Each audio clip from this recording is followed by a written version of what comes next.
깨어있는 서울 시민을 위한 정직하고 알찬 프로그램 12월 27일 수요일 정봉주 품격시대 시작합니다.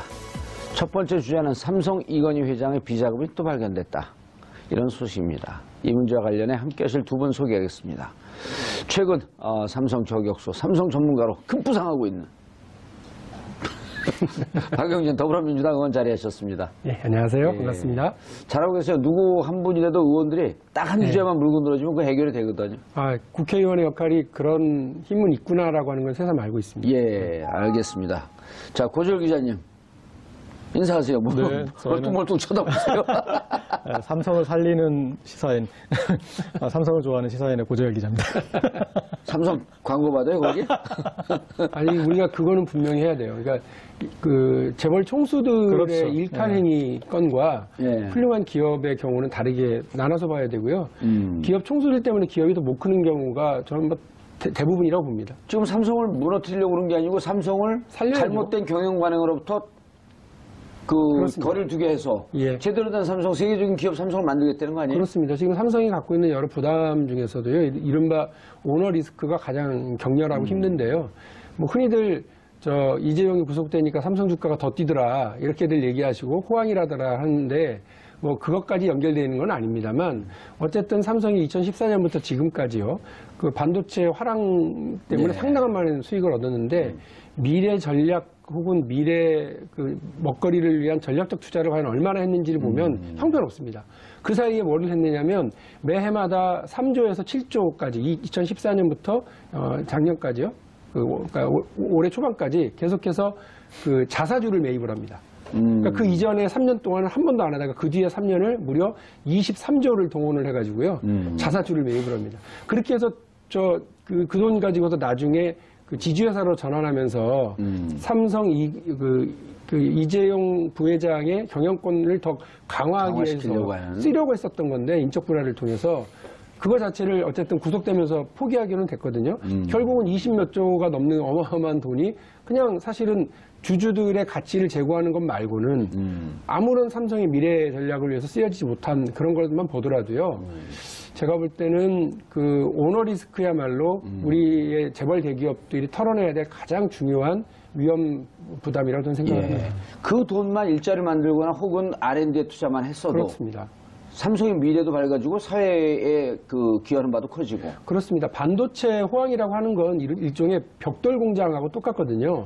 그러니까 새로운 건축범 아파트 붐이 막 벌어져서 벽돌을 많이 찍어내는 건 좋지만 그게 끝나고 나면 벽돌 공장은 놀아야 되는 판입니다. 다 망했죠. 다 사라졌죠, 지금. 지금 이제 4차 산업혁명이기 때문에 상당히 많은 반도체 분량들이 필요한데 이미 내년 상반기면 그것이 꺾일 거라고 하는 분석들이 나오고 있습니다. 모건 스탠리의 분석도 그렇고 우리 국내 분석도 그렇습니다. 예. 그러면 그 이전에 한 3년, 4년 정도 잘 벌었을 때 아니 왜 그 검색회사 구글이 AI에 대해서 집중 투자를 하고 또 그 자율주행차에 대한 집중 투자를 하고 있겠습니까? 왜 애플이 그렇겠습니까? 미래 먹거리 산업에 대해서 타 분야와 여러 방대한 전문적인 어떤 분야로의 확장, 4차 산업혁명 시대를 열어가겠다라고 하는 전략적 투자가 필요한 때에 삼성은 말똥이나 치워주고 있었다, 이런 것이 안타까운 얘기죠. 말똥을 치우긴 했나요? 사주기도 하고 치우기도 하고 그랬던 것 같습니다. 그냥 뭉개서 더 문제인 것 같은데.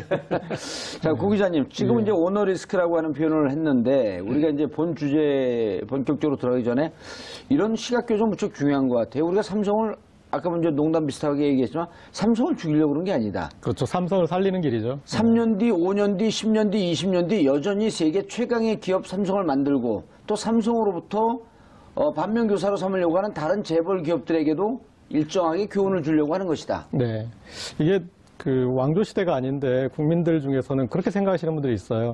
이건희, 이재용이 살아야 삼성이 살고 삼성이 살아야 대한민국이 산다. 그런데 저는 좀 그게 거꾸로 된 것 같아요. 그리고 이런 지적을 하는 험난한 삼가의 길을 가시면 댓글에 뭐 그런 거 달리잖아요.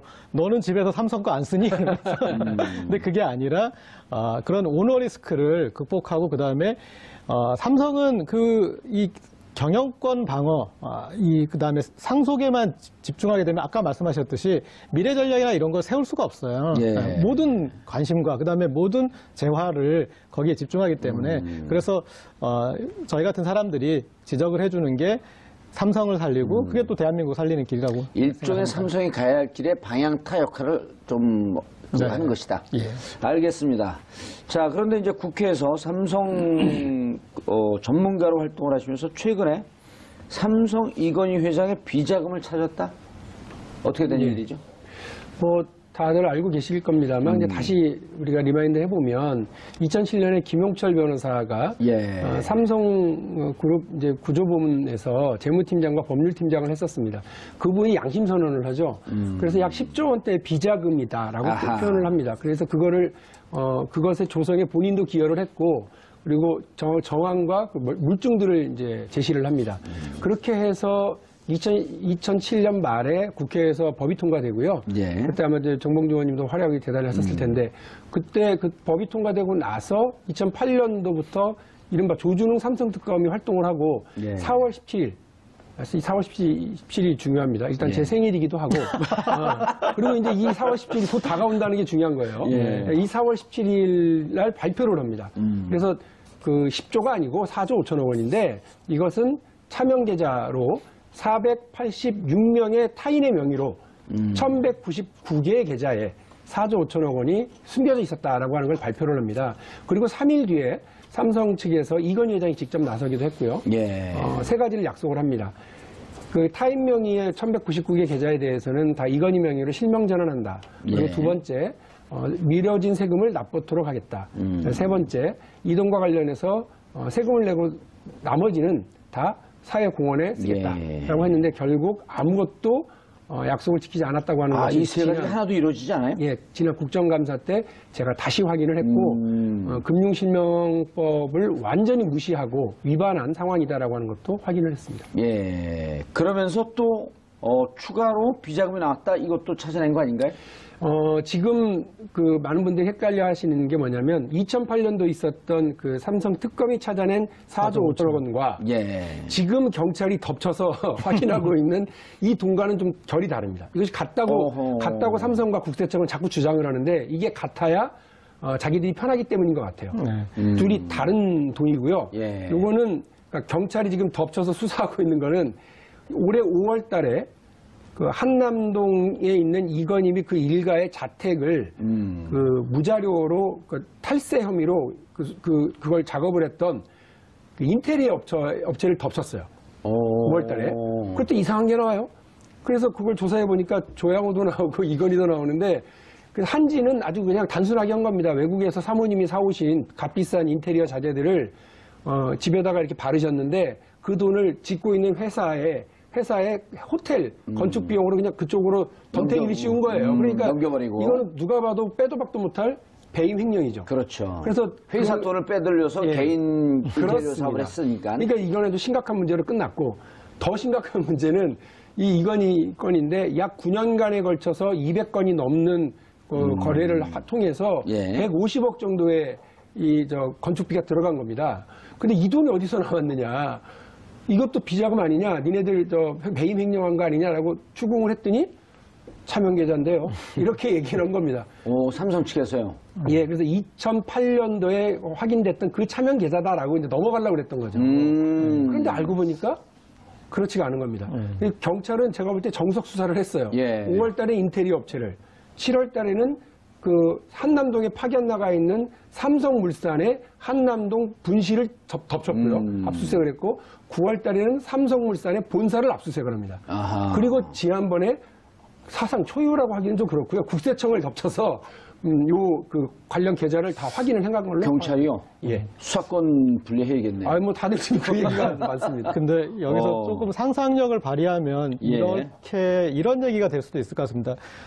김용철 변호사가 당시에 삼성 비자금 규모를 10조 정도를 얘기했거든요. 그렇습니다. 근데 4조 5천억이 그때 찾아진 당시에 거고. 예. 들켰고 예. 그런데 지금 2천억이 다른 데서 나왔다는 얘기는 5조 원 정도가 더 어딘가 또 있다. 있을 5조 3천억 수도 정도 어딘가 있는 있을 것이다. 얘기고, 그리고 더 여기서 더 아이러니한 건 뭐냐면 삼성 입장에서는 그때 같이 들킬 거라는 생각이, 그러니까 지금 박용진만 없었으면 그때 다 들켰으면 그 돈이 그냥 무난하게 양성화되면서 그대로 상속되면서 세금도 별로 안 내고 다 됐을 텐데 예. 그게 그때 다 들켰어야 되는데 그게 안 들키고 있다가 숨어 있다가 이제 그거 이 4조 5천억에 대해서 문제 제기하시고 여기에 또 2천억 나와버리니까 완전히 스텝이 엉킨 거죠.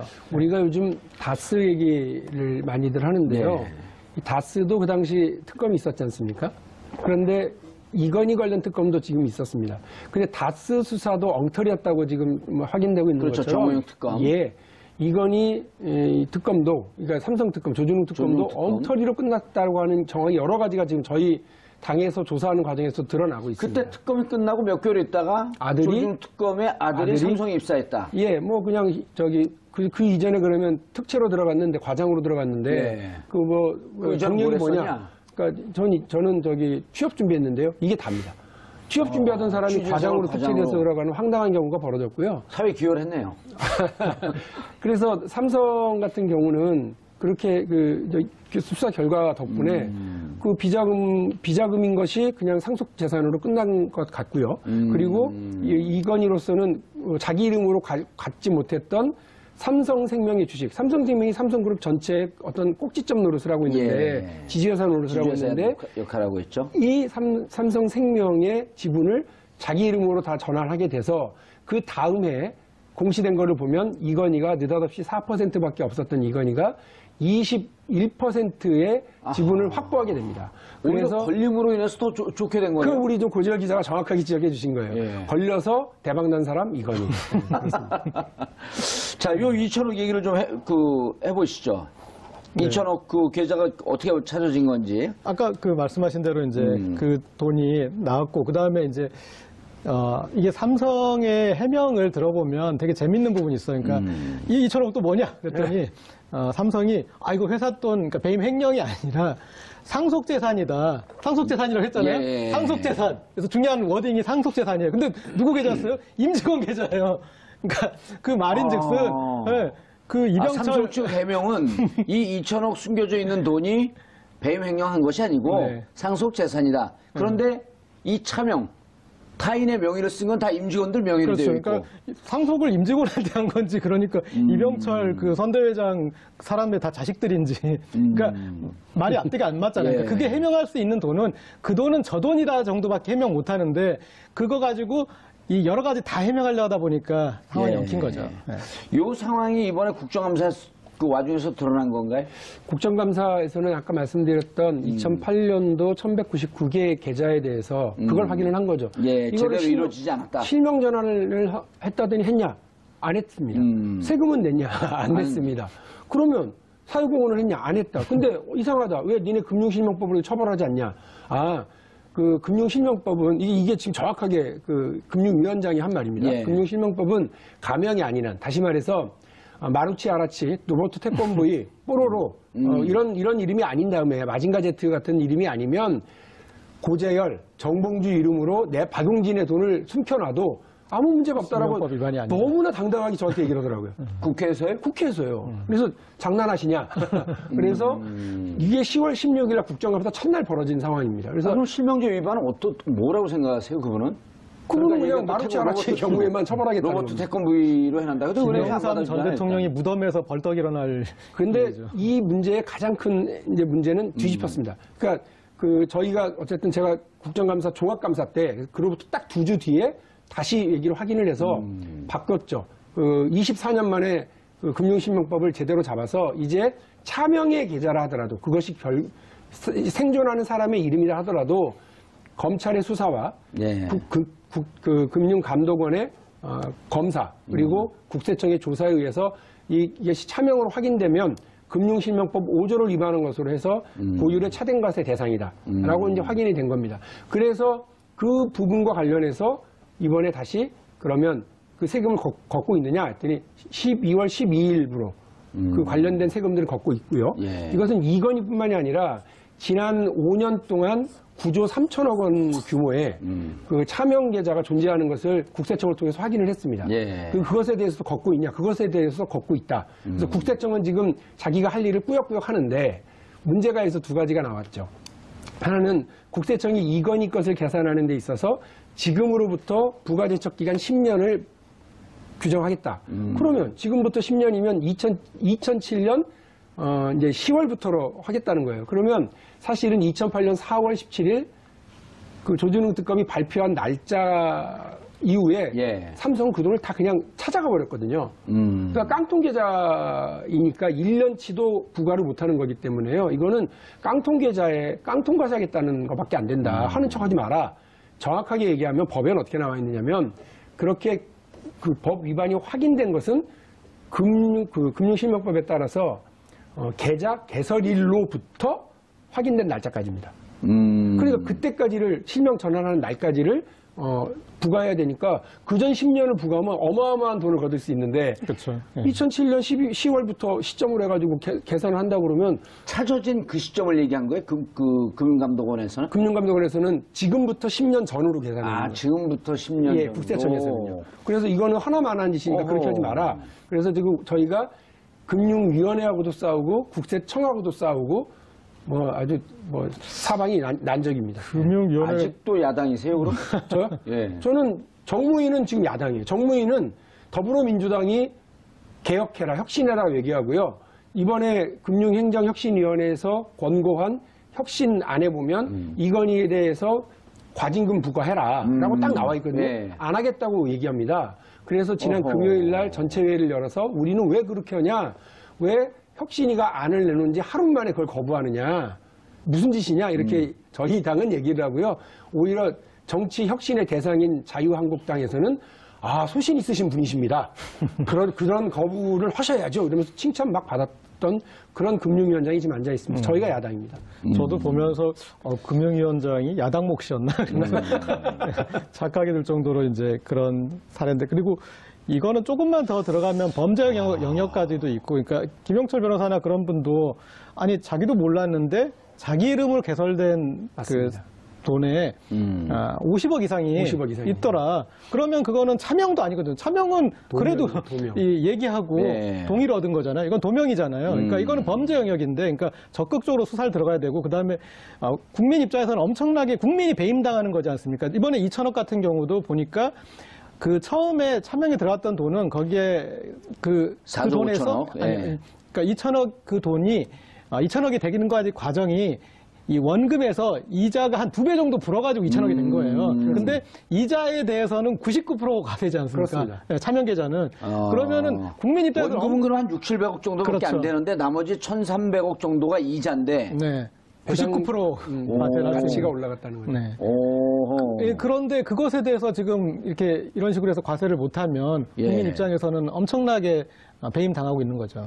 그러니까 정확한 논리법을 어떻게 되어 있는데 어떻게 왜곡해서 해석했다라고 하는 소개를 좀 해주셔야 될 것 같은데. 금융위원회에서는 그동안 24년 동안 금융실명법이라고 하는 것은 가명의 경우에만 해당된다. 가명의 경우에 그렇게 차명이 아니고. 예, 차명이 아니고요.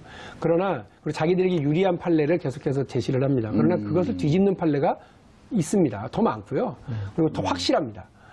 그런 면에서 금융위원회가 잘못 해석해왔다. 그게 더 웃긴 건 뭐냐면 금융위원회가 금융실명법은 이렇게 운영해야 된다 이러면서 각 금융기관에 뿌린 금융실명법 행정 안내서가 있습니다.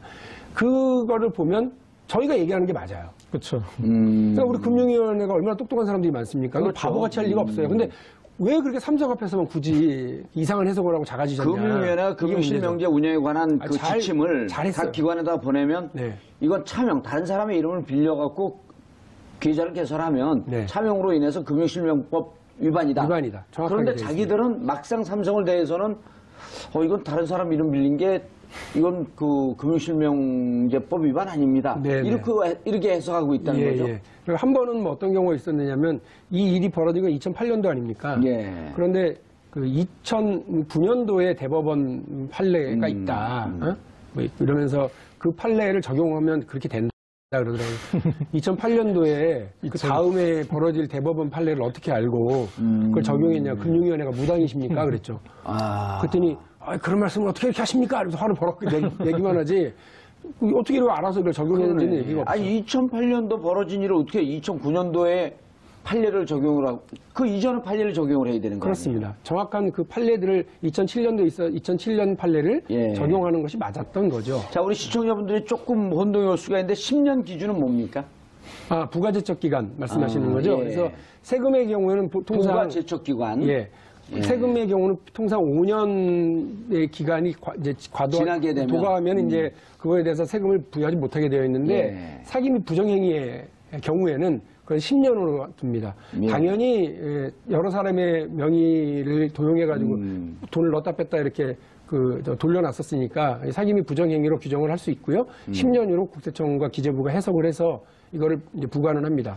그런데 이것도 꼼수가 있다고 제가 아까 말씀을 예. 드렸죠. 그래서 다시 한번 분명히 말씀을 드리는데 2008년 삼성특검이 삼성특검으로 인해서 확인됐던 그 시점으로부터 10년 전으로 돌려서 97년까지 이 사이에 개설일로부터 인출된 날짜까지 예. 혹은 전환된 날짜까지의 세금을 부과하는 것이 맞는 겁니다. 김용철 변호사 표현에 따르면 이때 한 10조 정도고, 그 다음에 이제 그 당시에 이제 조중 특검이 밝힌 4조 5천억에 대해서적으로 후퇴를 하더라도 네. 4조 5천억에 대해서만이라도 네. 세금을 부과하게 되면 어마어마한 비용이 나올 텐데, 그렇습니다. 지금 금융감독원은 오늘 문제 지적된 이 시점으로부터 예. 10년 전. 예.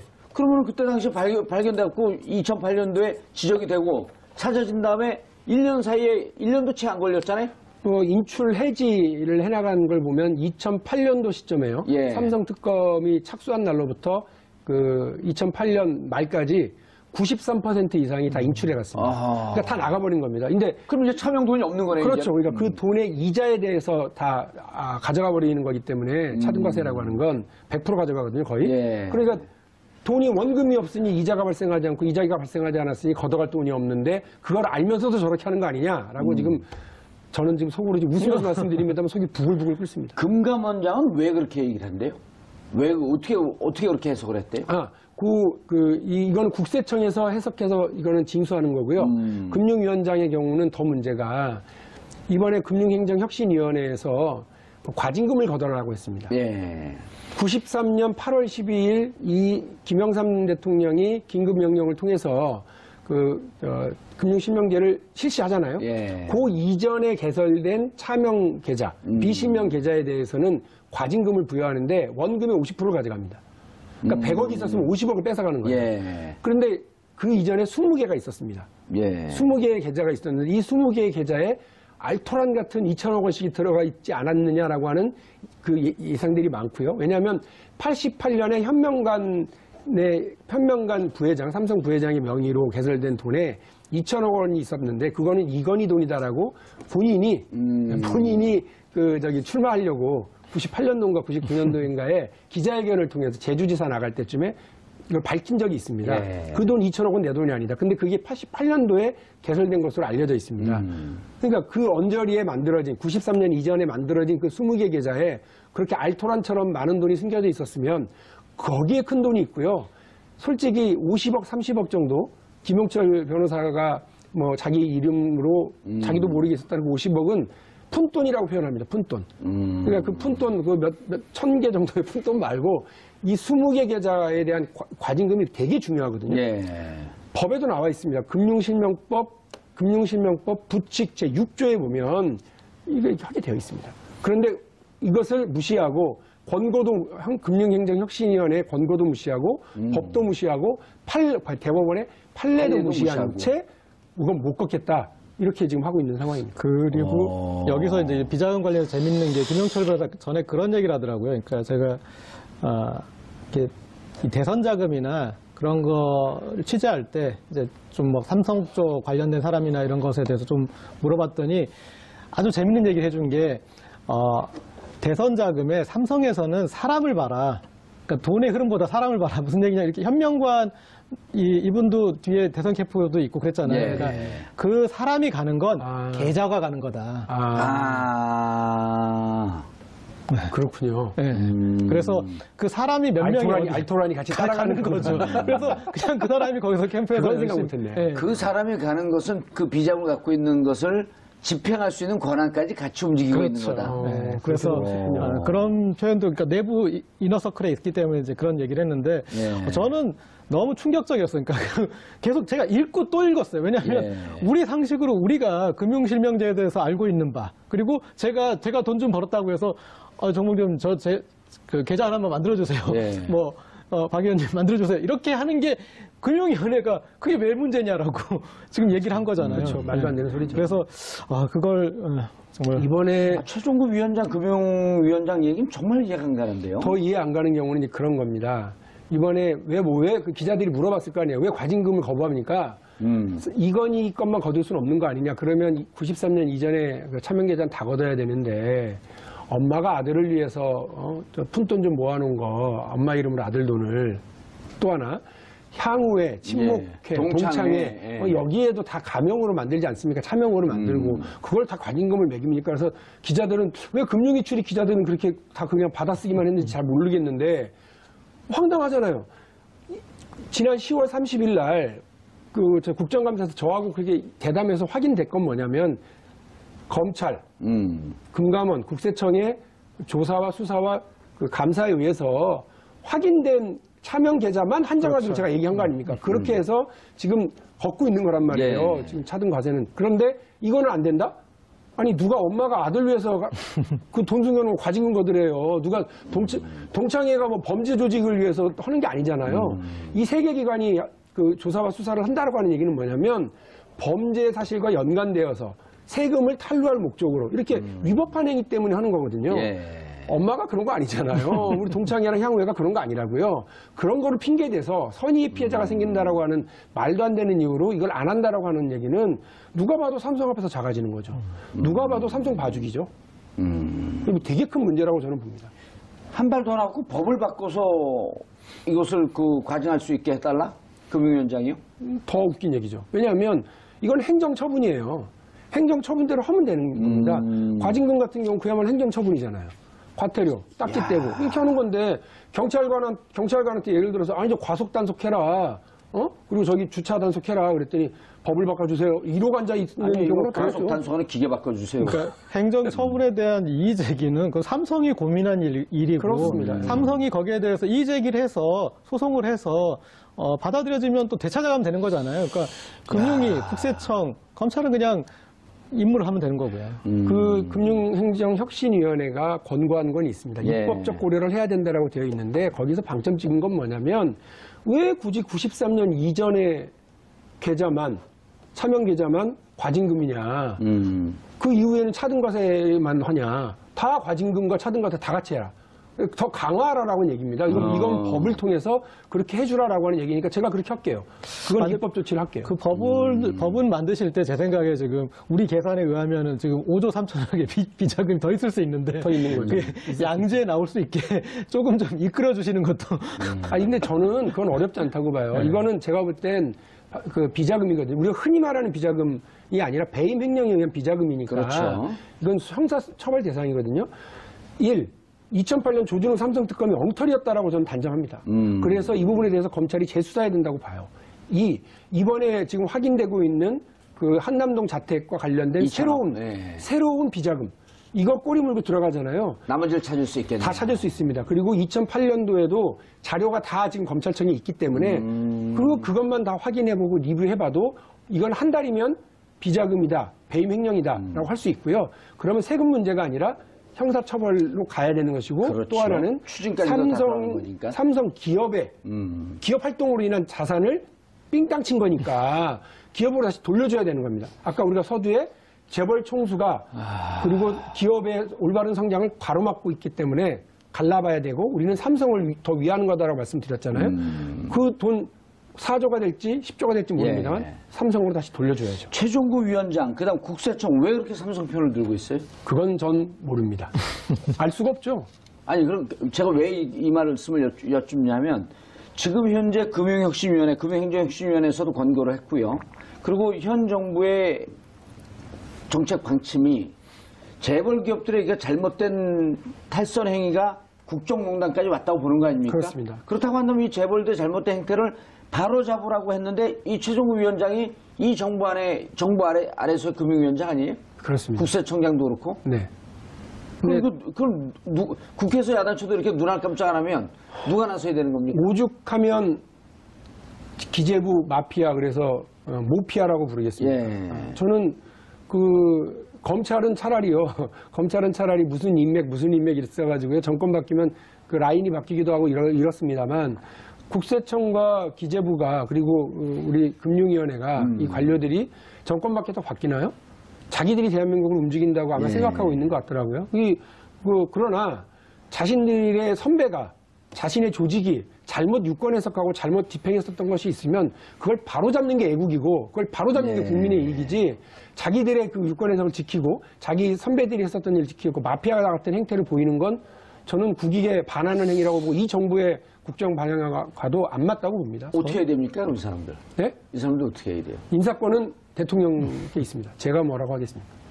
근데 저는 언제 임명됐어요? 금융위원장이요? 금융위원장이? 예. 언제 임명됐냐고요? 예. 정권 바뀌고. 바뀌고 임명됐어요? 예, 그렇습니다. 저는 충격을 받은 게 이렇게 정권 초기에 또 지금 삼성이 대외적으로 삼성 입장을 우리가 대변해 줄 수 있는 그런 지금 떳떳한 상황도 아니지 않습니까? 지금 재판 중에 있고요. 예, 그렇게 반성해야 되는 입장이고 그 와중에서도 이 정도로 그리고 뭔가 좀 논리적으로 합당한 얘기를 하다못해 좀 논쟁적이라도 한 지점을 가지고 하는 게 아니라 이런 식으로 막무가내로 몸빵을 한다고 해야 될까요? 그런 느낌으로 이렇게 저는 이 정도 되는 건 혹시 이해가 안 가요. 시간이 좀 되나요? 예, 가능합니다. 예, 제가 뭐 그럼 짧게 더 황당한 거 하나 말씀을 예. 드리면 계속 금융위원회가 왜 이럴까 말씀을 하셨잖아요. 너무 궁금해요. 이해가 안 돼요. 또 하나 이해가 안 되는 경우가 있습니다. 그러니까 우리의 그 은산분리 원칙, 이제 금산분리 원칙에 따르면 보험업계가 그 이른바 그 제조업을 자기 자본의 3% 이상을 갖고 있지 못하게 되어 있습니다. 그러니까 예를 들면 삼성생명이 200조짜리의 기업이면 3%면 얼마입니까? 6조 정도 이내에서 제조회사 걸 가지고 있을 수 있는데 삼성전자의 주식을 8% 이상을 가지고 있습니다. 삼성전자 한 주가 얼마냐면 270만 원입니다. 그러니까 이거를 다 하면 23조가 넘는 걸로 제가 계산을 해봤습니다. 어떻게 6조만 가지고 있어야 되는데 23조를 가지고 있을 수가 있죠? 그래서 알아보니 금융위원회가 만든 보험업 감독 규정에 뭐라고 되어 있냐면 보험업권에 대해서는 이것을 시장 가격이 아니라 취득 원가로 계산을 합니다. 270만 원짜리를 5만 원으로 계산을 합니다. 아직도 더 살 수 있어요. 더 많이 이렇게 룸이 남아 있습니다. 그러니까 그런 말도 안 되는 행위를 해요. 그래서 이상하다. 그러면 보험업권이 아니라 다른 금융업권인 은행권이나 저축은행권이라든지 아니면 뭐 다른데 물어봤죠. 뭐 다른 데에다가 그런 데는 다 어떻게 되냐면 시장 가격으로 되어 있습니다. 시세로 계산하게 되어 있습니다. 그런데 이것만 유독 취득 원가로 되어 있습니다. 그게 어디 규정에 되어 있는 거예요? 금융위원회가 열어서 금융위원장이 바꾸면 되는 보험업 감독 규정에 그렇게 되어 있습니다. 감독 규정에. 예. 그럼 감독 규정이 지금 그 고물주 규정이 됐다는 거 아니야? 다른 은행은 시세로 따져야 되는데 하나 더 삼성생명만 유독 취득 원가. 그 보험업 감독 규정에 의해서 그러면 혜택을 보고 보험업이 좀 뭐 장기 투자 때문에 어쩔 수 없습니다.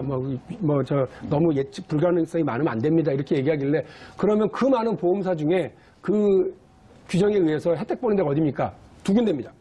삼성생명과 삼성화재입니다. 대한민국 국민들 기가 막히실 겁니다. 이렇게 봐주기 하고요. 그래서 제가 삼성 쌍끌이 특혜 아니냐 이거.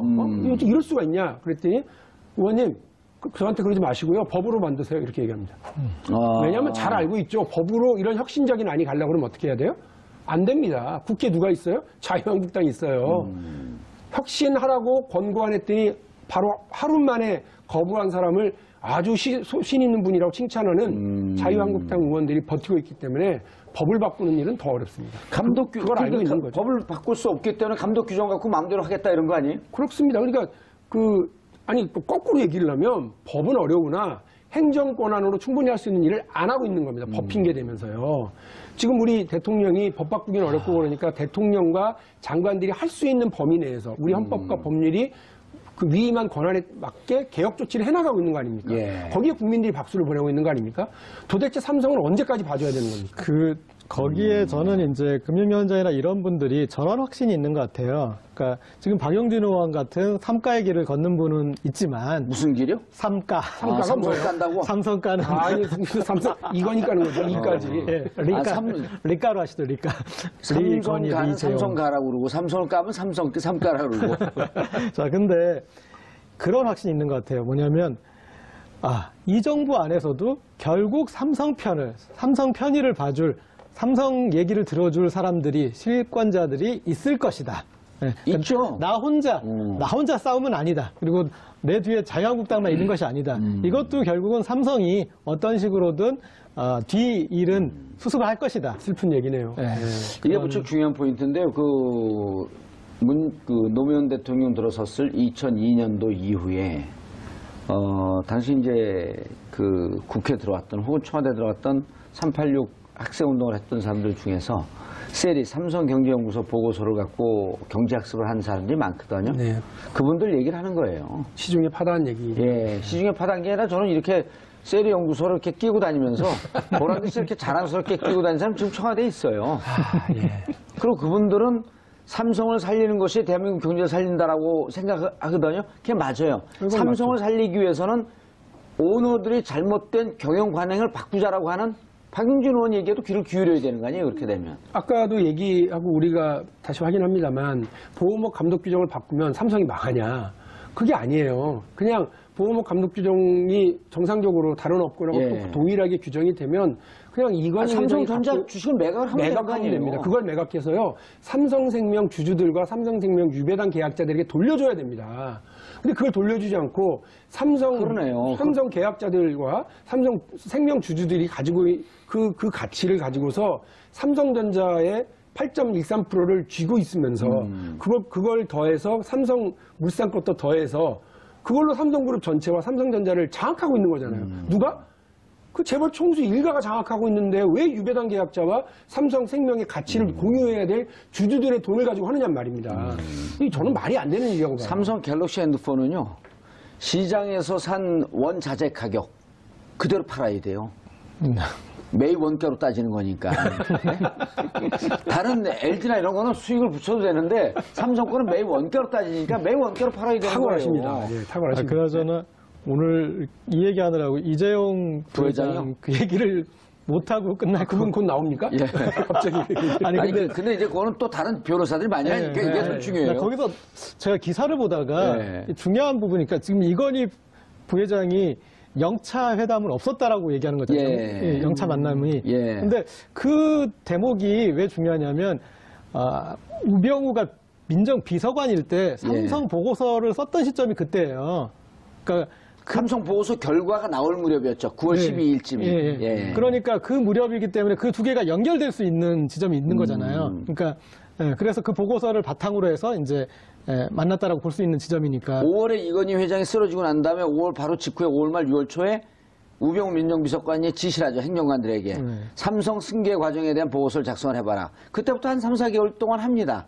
그 결론이 나오는 시점이 9월 초예요. 그러니까. 그래서 그때 만남을 계속 지금 이재용 회장이 부정하고 있는 거잖아요. 그래서 그 두 개는 좀 연결해서. 야, 그런데 집권 여당 정무위 소속 의원이 금융위원장, 그다음 국세청장 지적을 한데도 이 사람들 얘기를 안 들으면 이거 어떻게 되는 거죠? 상당히 심각한 이건 그 대통령의 정책 방향에 대한 반기를 드는 건데요. 뭐 저 솔직히 말씀드리면 저보고 다칠 거다 조심해라. 예. 그 걱정해주는 분들이 있을 정도예요. 그러니까 왜냐하면 뭘 믿고 저렇게 뻣뻣하겠습니까? 아까 뭐 고 기자님 말씀하신 것처럼 다른 뭐 누군가 있다, 백이 있다, 자유한국당 말고도 삼성의 뒷배를 봐줄 수 있다 이렇게 생각하는지 모르겠어요. 그러나 저는 지금 이 순간에 저도 그렇고 우리 금융위원장님도 그렇고 예. 우리 금융위 관료들, 국세청장님도 비롯해서요. 하나만 생각하자고요. 지난 2016년에 그 혼란, 그 정경유착으로 만들어진 거, 그다음에 삼성이 시작이에요. 재벌 총수들에 의해서 이 국정농단이 벌어지고 있는 것은 모든 정부에서 있었던 일 아닙니까? 이거 끝나야 될 거 아닙니까? 그러면 잘못됐었던 관행 바로잡자고요. 저는 금융위원장이든 누구든 다치는 거 원하지 않습니다. 사람 쳐내는 것만이 적폐청산이라고 보질 않아요.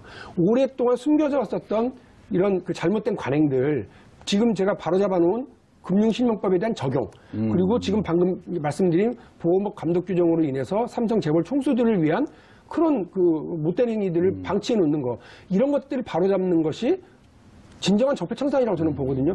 거기에 협조하고 함께 하면 금융위원회가 애국하는 길이고 그렇죠. 통일을 위한 길이라고 저는 애국하는 봅니다. 근데 왜 그렇게 안 하려고 그러는지 납득이 안 되는 때가 너무 많아요. 법을 하나 만들어주세요. 그분들을 위해서 예. 금융위, 국세청 이런 데 있으셨던 분들은 뒤에 퇴임 후에 삼성으로 못 가는 삼성법을 하나 아니, 만들어서. 삼성으로 갈 가능성 때문에 이제 저러고 있는 것 같은데 박용진 의원께서 계속 이 문제를 추적하다 보면 다칠 것 같아요. 다치는 게 아니라 다칠 것 같아요. 제가 이렇게 다칠 것 같아요. 아니 근데 예. 끝은 볼 생각입니다. 예, 알겠습니다. 의원 한 분이 하나의 잘못된 문제를 추적하고 쫓아가다 보면 2007년도에 감옥에 가지 그랬거든요. 감옥을 갔다 오도 어쨌든 결론은 나오더라고요. 그러니까 힘내고 끝까지 가주시기 바라겠습니다. 감사합니다. 열심히 하겠습니다. 예, 자 인사하시고요. 네, 감사합니다. 예. 자, 정봉주 품격시대에서는 여러분의 소중한 의견 받습니다. 샵 5400으로 주제 맞는 다양한 의견 문자로 보내주시기 바라겠습니다. 100원의 정보 이용료가 부과됩니다. 여러분은 지금 생방송으로 진행하는 정봉주 품격시대와 함께하고 계십니다.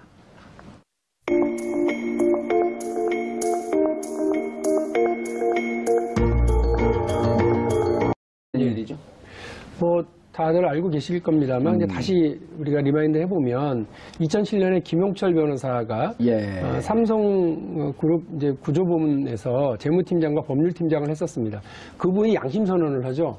그래서 약 10조 원대 비자금이다라고 아하. 표현을 합니다. 그래서 그거를 그것의 조성에 본인도 기여를 했고 그리고 정황과 물증들을 이제 제시를 합니다. 그렇게 해서 2007년 말에 국회에서 법이 통과되고요. 예. 그때 아마 이제 정봉주 의원님도 활약이 대단히 하셨을 텐데 그때 그 법이 통과되고 나서 2008년도부터 이른바 조준웅 삼성 특검이 활동을 하고 예. 4월 17일 4월 17일이 중요합니다. 일단 제 생일이기도 하고 그리고 이제 이 4월 17일이 곧 다가온다는 게 중요한 거예요. 예. 이 4월 17일 날 발표를 합니다. 그래서 그 10조가 아니고 4조 5천억 원인데 이것은 차명 계좌로 486명의 타인의 명의로 1199개의 계좌에 4조 5천억 원이 숨겨져 있었다라고 하는 걸 발표를 합니다. 그리고 3일 뒤에 삼성 측에서 이건희 회장이 직접 나서기도 했고요. 예. 세 가지를 약속을 합니다. 그 타인 명의의 1199개 계좌에 대해서는 다 이건희 명의로 실명 전환한다. 그리고 예. 두 번째, 미뤄진 세금을 납부토록 하겠다. 세 번째, 이동과 관련해서 세금을 내고 나머지는 다 사회공헌에 쓰겠다라고 했는데 결국 아무것도 약속을 지키지 않았다고 하는 것이 이 세 가지 하나도 이루어지지 않아요? 예, 지난 국정감사 때 제가 다시 확인을 했고 금융실명법을 완전히 무시하고 위반한 상황이다라고 하는 것도 확인을 했습니다. 예. 그러면서 또 추가로 비자금이 나왔다 이것도 찾아낸 거 아닌가요? 지금 그 많은 분들이 헷갈려 하시는 게 뭐냐면 2008년도 있었던 그 삼성 특검이 찾아낸 4조 5천억 원과 예. 지금 경찰이 덮쳐서 확인하고 있는 이 돈과는 좀 결이 다릅니다. 이것이 같다고 삼성과 국세청은 자꾸 주장을 하는데 이게 같아야 자기들이 편하기 때문인 것 같아요. 둘이 다른 돈이고요. 예. 요거는 그러니까 경찰이 지금 덮쳐서 수사하고 있는 거는 올해 5월 달에 그 한남동에 있는 이건희 및 그 일가의 자택을 그 무자료로 그 탈세 혐의로 그걸 작업을 했던 그 인테리어 업체를 덮쳤어요. 5월 달에. 그때 이상한 게 나와요. 그래서 그걸 조사해 보니까 조양호도 나오고 이건희도 나오는데 그 한지는 아주 그냥 단순하게 한 겁니다. 외국에서 사모님이 사오신 값비싼 인테리어 자재들을 집에다가 이렇게 바르셨는데 그 돈을 짓고 있는 회사의 호텔 건축 비용으로 그냥 그쪽으로 덤탱이를 씌운 거예요. 그러니까 넘겨버리고. 이거는 누가 봐도 빼도 박도 못할 배임 횡령이죠. 그렇죠. 그래서 회사 돈을 빼돌려서 개인 인테리어 사업을 했으니까. 그러니까 이건에도 심각한 문제로 끝났고 더 심각한 문제는 이 이건희 건인데 약 9년간에 걸쳐서 200건이 넘는 거래를 통해서 150억 정도의 건축비가 들어간 겁니다. 근데 이 돈이 어디서 나왔느냐? 이것도 비자금 아니냐? 니네들 배임 횡령한 거 아니냐라고 추궁을 했더니 차명계좌인데요. 이렇게 얘기를 한 겁니다. 삼성 측에서요? 예, 그래서 2008년도에 확인됐던 그 차명계좌다라고 이제 넘어가려고 그랬던 거죠. 그런데 알고 보니까 그렇지가 않은 겁니다. 경찰은 제가 볼 때 정석 수사를 했어요. 예. 5월 달에 인테리어 업체를, 7월 달에는 그 한남동에 파견 나가 있는 삼성물산의 한남동 분실을 덮쳤고요. 압수수색을 했고 9월 달에는 삼성물산의 본사를 압수수색을 합니다. 아하. 그리고 지난번에 사상 초유라고 하기는 좀 그렇고요. 국세청을 덮쳐서 그 관련 계좌를 다 확인을 해간 걸로. 경찰이요? 예. 수사권 분리해야겠네요. 뭐 다들 지금 그 얘기가 많습니다. 근데 여기서 조금 상상력을 발휘하면 이렇게 이런 얘기가 될 수도 있을 것 같습니다. 김용철 변호사가 당시에 삼성 비자금 규모를 10조 정도를 얘기했거든요. 그렇습니다. 근데 4조 5천억이 그때 당시에 거고. 들켰고 그런데 지금 2천억이 다른 데서 나왔다는 얘기는 5조 원 정도가 더 어딘가 또 있다. 있을 5조 3천억 수도 정도 어딘가 있는 있을 것이다. 얘기고, 그리고 더 여기서 더 아이러니한 건 뭐냐면 삼성 입장에서는 그때 같이 들킬 거라는 생각이, 그러니까 지금 박용진만 없었으면 그때 다 들켰으면 그 돈이 그냥 무난하게 양성화되면서 그대로 상속되면서 세금도 별로 안 내고 다 됐을 텐데 예. 그게 그때 다 들켰어야 되는데 그게 안 들키고 있다가 숨어 있다가 이제 그거 이 4조 5천억에 대해서 문제 제기하시고 여기에 또 2천억 나와버리니까 완전히 스텝이 엉킨 거죠. 우리가 요즘 다스 얘기를 많이들 하는데요. 네. 이 다스도 그 당시 특검이 있었지 않습니까? 그런데 이건희 관련 특검도 지금 있었습니다. 근데 다스 수사도 엉터리였다고 지금 확인되고 있는 그렇죠. 것처럼 정호영 특검. 예. 이건희 특검도, 그러니까 삼성 특검, 조준웅 특검도 조준웅 특검. 엉터리로 끝났다고 하는 정황이 여러 가지가 지금 저희 당에서 조사하는 과정에서 드러나고 있습니다. 그때 특검이 끝나고 몇 개월 있다가 아들이? 조준 특검의 아들이 삼성에 입사했다. 예, 뭐 그냥 저기 그 이전에 그러면 특채로 들어갔는데 과장으로 들어갔는데 예. 그 뭐 그 이전에 경력이 뭘 뭐냐? 했었냐? 그러니까 저는 저기 취업 준비했는데요. 이게 답니다. 취업 준비하던 사람이 취직해서 과장으로 특채돼서 과장으로. 들어가는 황당한 경우가 벌어졌고요. 사회 기여를 했네요. 그래서 삼성 같은 경우는 그렇게 그 수사 결과 덕분에 그 비자금인 것이 그냥 상속 재산으로 끝난 것 같고요. 그리고 이건희로서는 자기 이름으로 갖지 못했던 삼성생명의 주식, 삼성생명이 삼성그룹 전체의 어떤 꼭지점 노릇을 하고 있는데 예. 지주회사 노릇을 하고 지주회사 있는데 역할하고 있죠. 이 삼성생명의 지분을 자기 이름으로 다 전환하게 돼서 그 다음 해 공시된 거를 보면 이건희가 느닷없이 4%밖에 없었던 이건희가 21%의 지분을 확보하게 됩니다. 오히려 그래서 걸림으로 인해서 더 좋게 된 그 거예요. 우리 좀 고지열 기자가 정확하게 지적해 주신 거예요. 예. 걸려서 대박난 사람 이건희. 자, 요 2천억 얘기를 좀 해보시죠.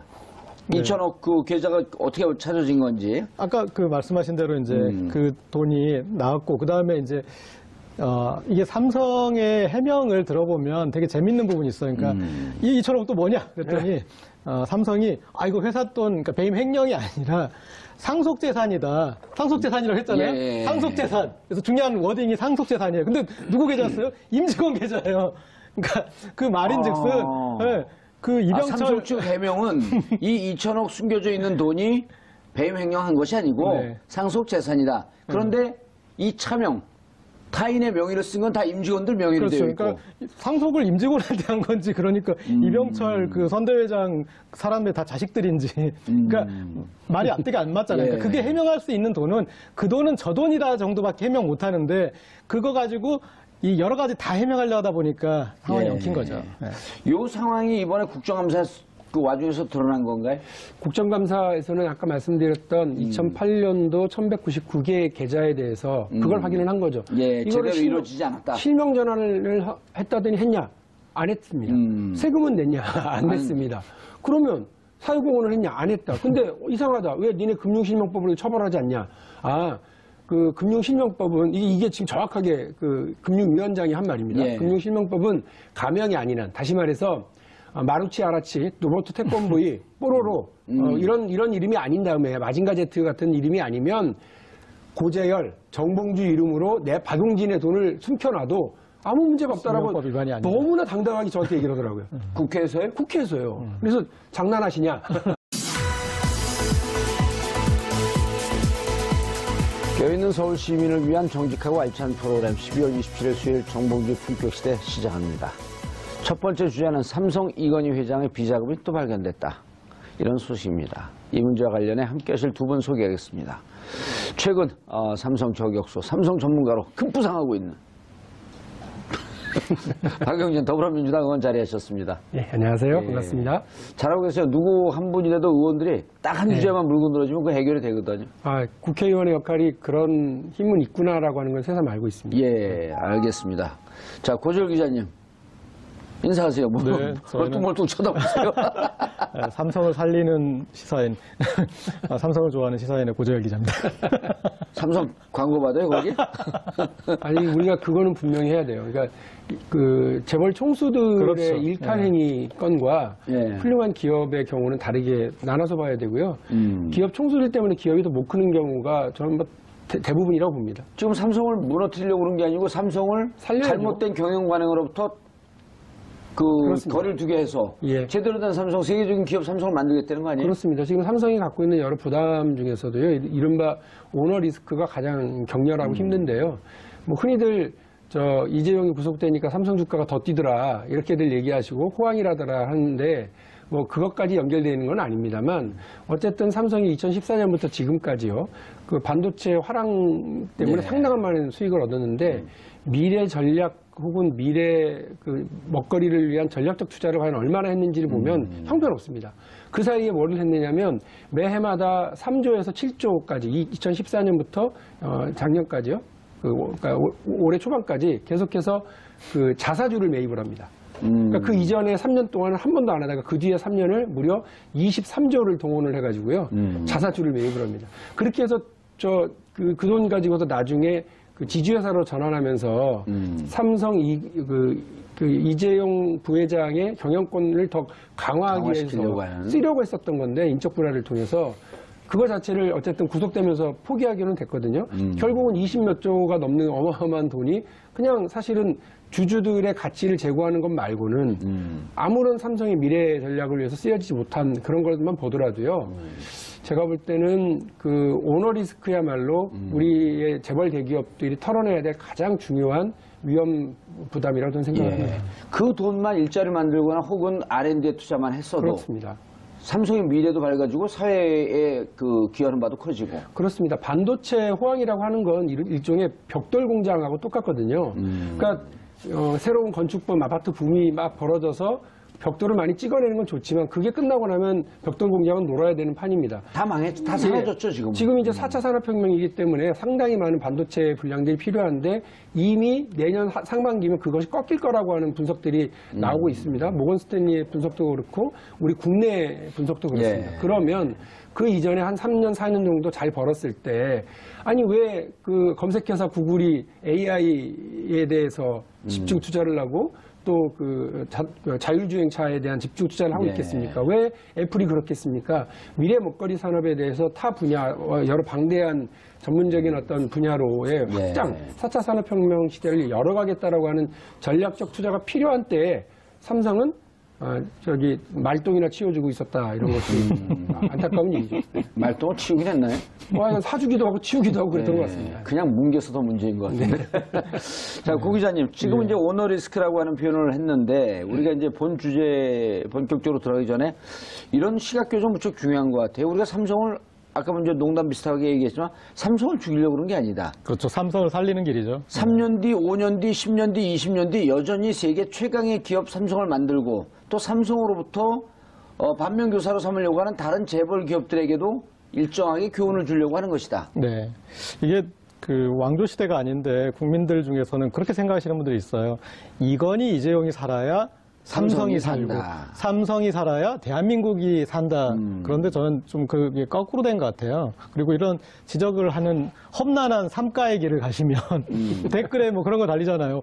너는 집에서 삼성 거 안 쓰니? 근데 그게 아니라 그런 오너 리스크를 극복하고 그다음에 삼성은 이 경영권 방어, 그다음에 상속에만 집중하게 되면 아까 말씀하셨듯이 미래 전략이나 이런 걸 세울 수가 없어요. 예. 모든 관심과 그다음에 모든 재화를 거기에 집중하기 때문에 그래서 저희 같은 사람들이 지적을 해주는 게 삼성을 살리고 그게 또 대한민국 살리는 길이라고 일종의 삼성이 가야 할 길의 방향타 역할을 좀 네. 하는 것이다. 예. 알겠습니다. 자, 그런데 이제 국회에서 삼성 전문가로 활동을 하시면서 최근에 삼성 이건희 회장의 비자금을 찾았다? 어떻게